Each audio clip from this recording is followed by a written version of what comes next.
From the Gospel of John, chapter 20, verse 11. Now Mary stood outside the tomb weeping. I want to take you back 40 days to Ash Wednesday. Like most worship services this past year, it was not as usual, was it? It was even a bit eerie, and it was marked by peculiar protocols, including the one requiring everybody to wear a mask. We know by now that masks are essential, but they sure are a nuisance.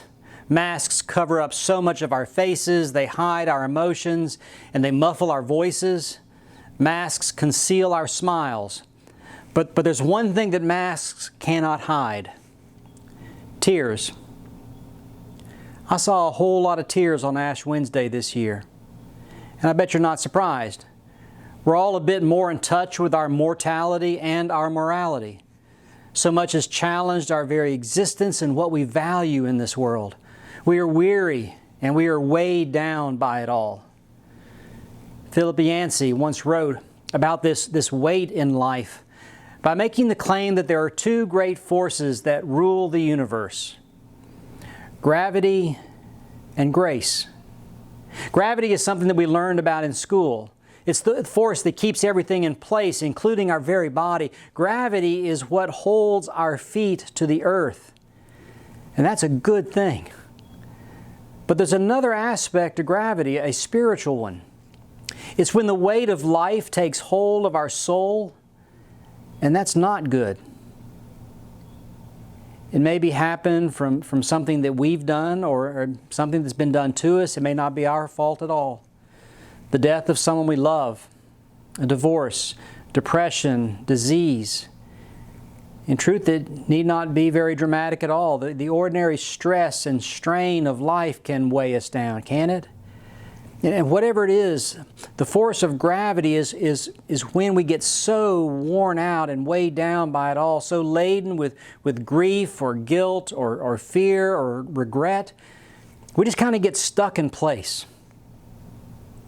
And Mary stood outside the tomb weeping.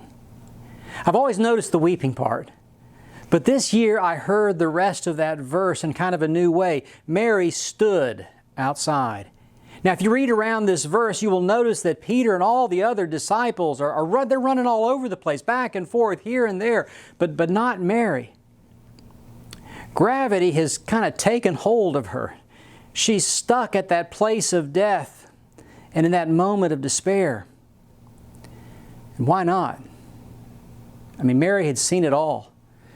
She'd watched Jesus die and felt the dead weight of His body in her hands. She'd been there the night before He died and felt the weight of His words about leaving them.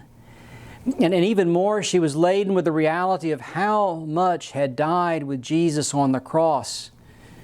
His promises of a different way of living and being in the world.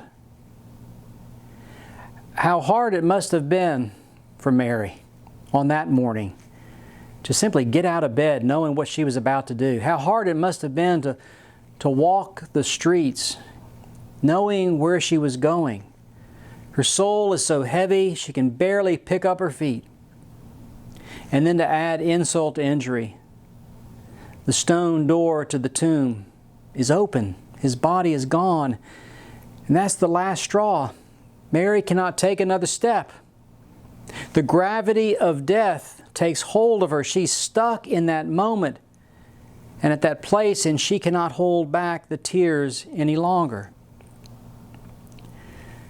And even when she sees Jesus, Mary does not understand, and who can blame her, right? I mean, that the gravity of death rules her universe and controls her life, or so she thought.